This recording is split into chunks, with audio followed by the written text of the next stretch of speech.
Have some of these raids gone too far? No. You have to look at the people. Many of them are murderers. Many of them are people that were thrown out of their countries because they were, criminal. We're going to go ahead and identify as many of these illegal aliens as we can, and we're going to take action on them. What did everyone think mass deportations meant? Only the worst?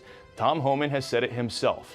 Anyone in the U.S. illegally is on the table. ICE could deport more than 300,000 people by the end of 2025. The last time the numbers were that high was during the Obama years, when around 316,000 people were removed in 2014. After years of decline, enforcement is rising again, and deportation flights now leave the United States almost every day.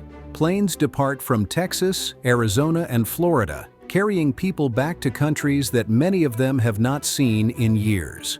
Who are the people on these flights?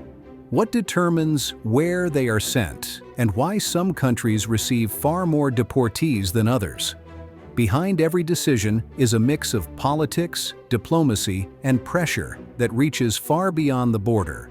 In this video, we will talk about the top 5 countries where ICE sends deportees in 2025.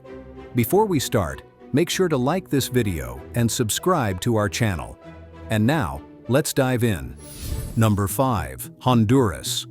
Every week, ICE deportation flights take off from airports across Texas, including San Antonio, Brownsville, and El Paso. On board are dozens of migrants escorted by officers from detention centers across the country. Each passenger has been through weeks of screening, legal hearings, and paperwork that end with a removal order from an immigration judge. Before boarding, they are kept in facilities like Pearsall, South Texas ICE Processing Center, or Otero County Detention Facility in New Mexico. Inside these centers, ICE runs fast-track programs that move people from arrest to deportation in a matter of days instead of months.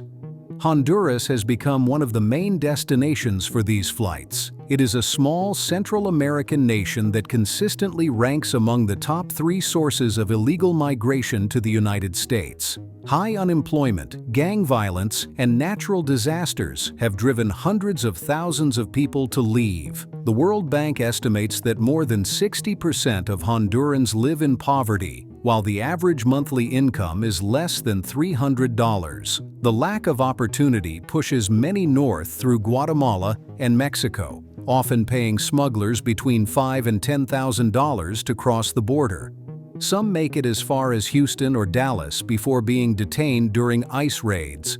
In 2025, ICE has expanded its national operations under renewed pressure from Washington to show results. Programs like Operation Crosscheck and Operation Streamline target migrants with expired visas, criminal records, or repeat illegal entries.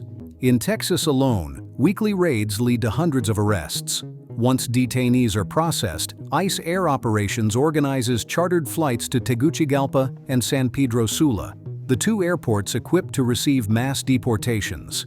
Each flight carries about 120 people and costs around $40,000.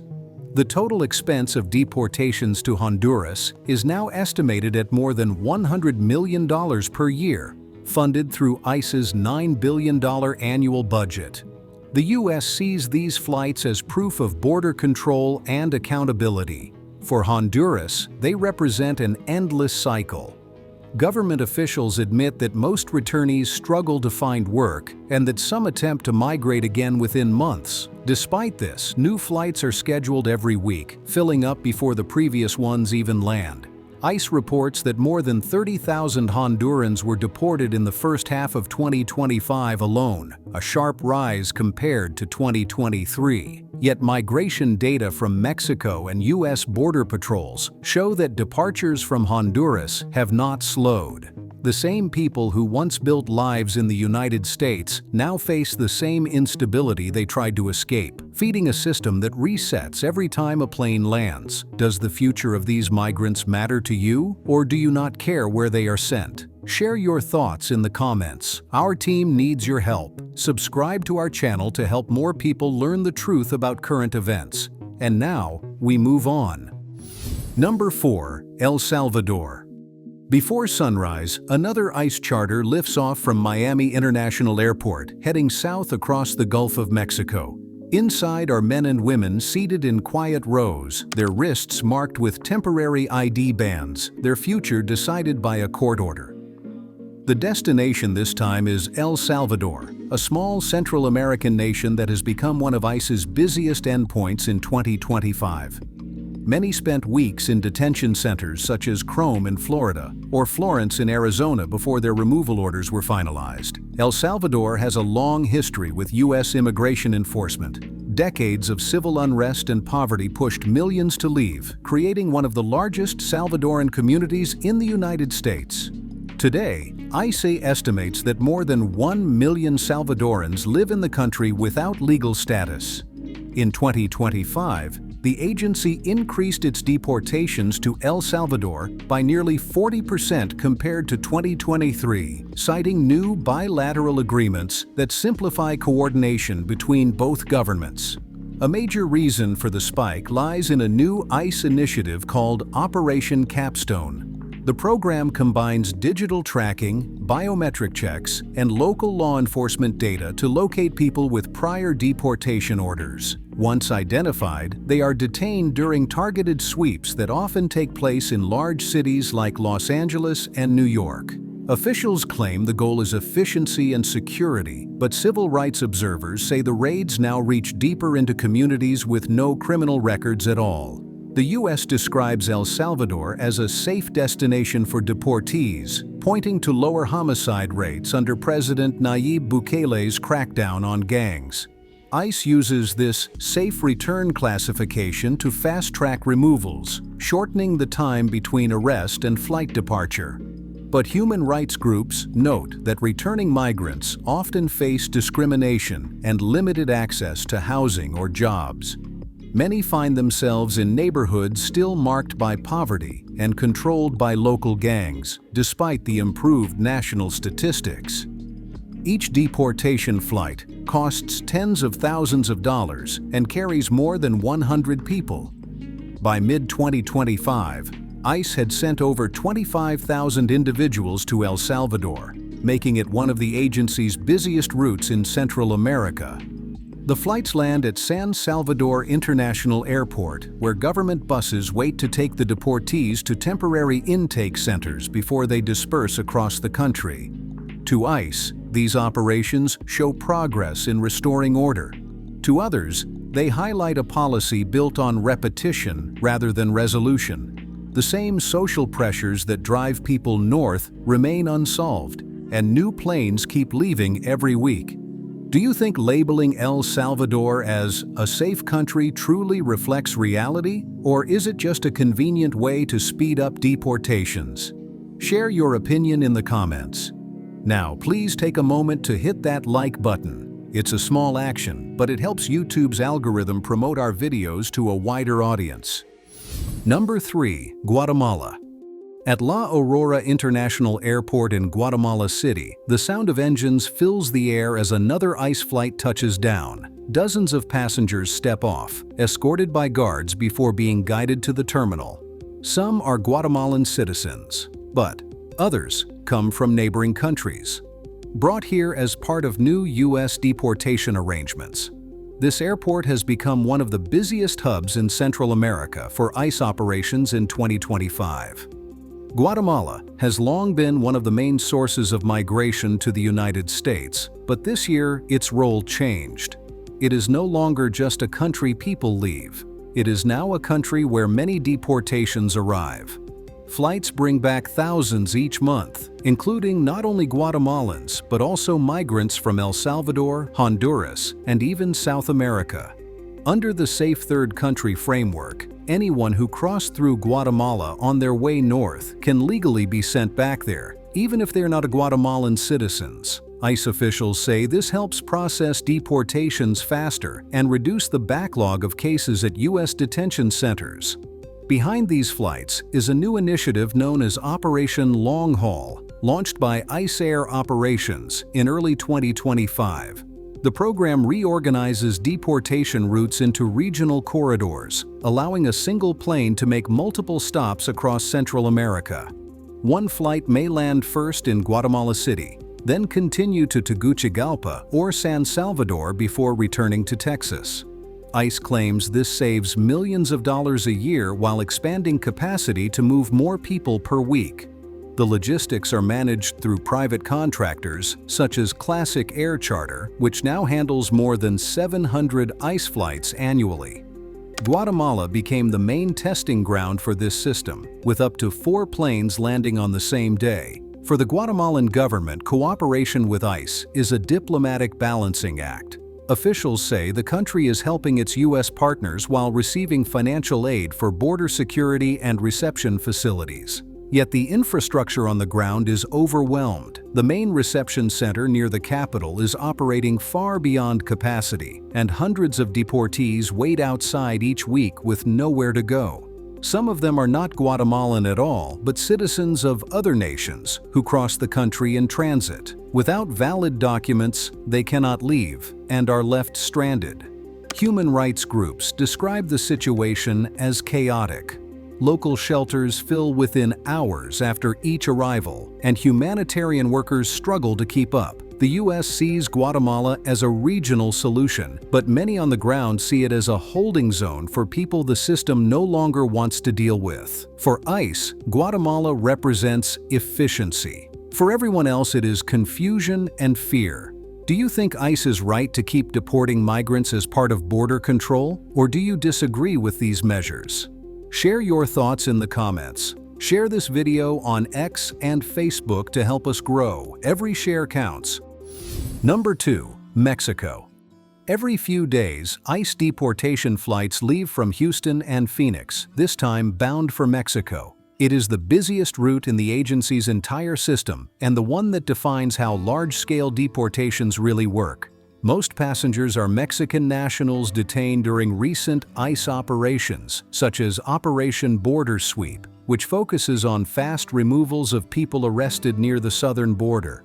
Many were caught within 48 hours of entering the U.S. and held in temporary detention centers before being assigned to these flights.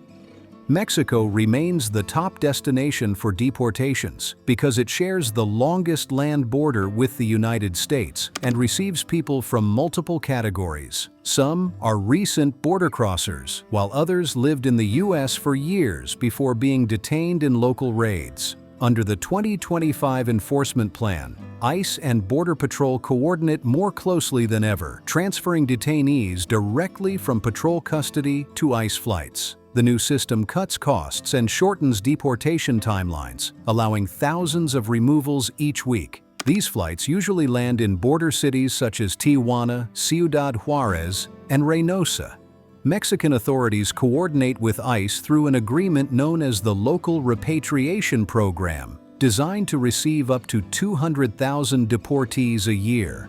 The goal is to return people to the region where they first crossed, but overcrowded shelters and high crime rates often force migrants to move again almost immediately. Local governments say they are overwhelmed, and the constant arrivals have strained public services and law enforcement. ICE considers Mexico a success story of its strategy. The agency claims that quick returns discourage future crossings and reduce pressure on detention centers. Critics argue that the policy creates revolving doors, where the same people are caught, deported, and attempt re-entry within weeks. Reports from U.S. Customs show that repeat border apprehensions have actually risen by nearly 15% in 2025, despite the record number of deportations. The contrast between numbers and reality raises a larger question. The U.S. spends billions enforcing its borders, while Mexico bears the weight of returning citizens who no longer have homes or jobs waiting for them. Both sides call it cooperation, yet the results often look like repetition. What do you think this system achieves in the long run? Is it restoring order at the border, or just keeping both countries trapped in the same endless loop? Share your thoughts in the comments. Number 1. Uzbekistan. In 2025, ICE expanded its operations beyond the Western Hemisphere, launching the first deportation flights to Uzbekistan. In May, the Department of Homeland Security confirmed that a chartered plane carried 130 migrants to Tashkent. Most were not Uzbek citizens, but came from South America, Africa, and the Middle East. The flight was part of a new initiative known as Operation Return Chain, aimed at finding countries willing to accept deportees who are not their nationals. Uzbekistan was among the first to sign an agreement with the United States, accepting a limited number of deportees under what officials called humanitarian cooperation. In exchange, Washington provides financial and technical support tied to security and border control. ICE officials describe the program as a success that helps reduce overcrowding in U.S. detention centers and keeps deportations moving even when the original home countries refuse to cooperate. The approach quickly expanded to other regions. ICE has sent smaller groups to nations such as Panama, Rwanda, and Albania under similar third-country arrangements. These countries are not the migrants' homes, but are compensated for accepting them temporarily. Flights are organized through ICE air operations and private contractors, operating quietly from military bases and charter terminals. Each one costs tens of thousands of dollars and is rarely announced in advance. Supporters call this system an efficient global network that proves the United States can act even without cooperation from origin countries. They argue that it prevents indefinite detention and shows international leadership on migration enforcement. But human rights groups call it a dangerous precedent. They warn that people deported to unfamiliar nations often end up stateless, undocumented, and without legal protection. Reports suggest that some deportees sent to Uzbekistan and Rwanda were detained again after arrival or vanished from public record. Uzbekistan's government says it accepts only small numbers of migrants for humanitarian reasons, but does not disclose details of the agreement. Analysts believe such deals also serve political goals, strengthening ties with Washington and showing loyalty in exchange for aid and recognition. For ICE, these partnerships prove that deportation can operate on a global scale. For the people on board, they mark the beginning of a journey to places they have never known. Do you think the future of these people should matter once they are deported, or is it enough that the law is simply enforced? Tell us what you think in the comments. Thank you for watching this video.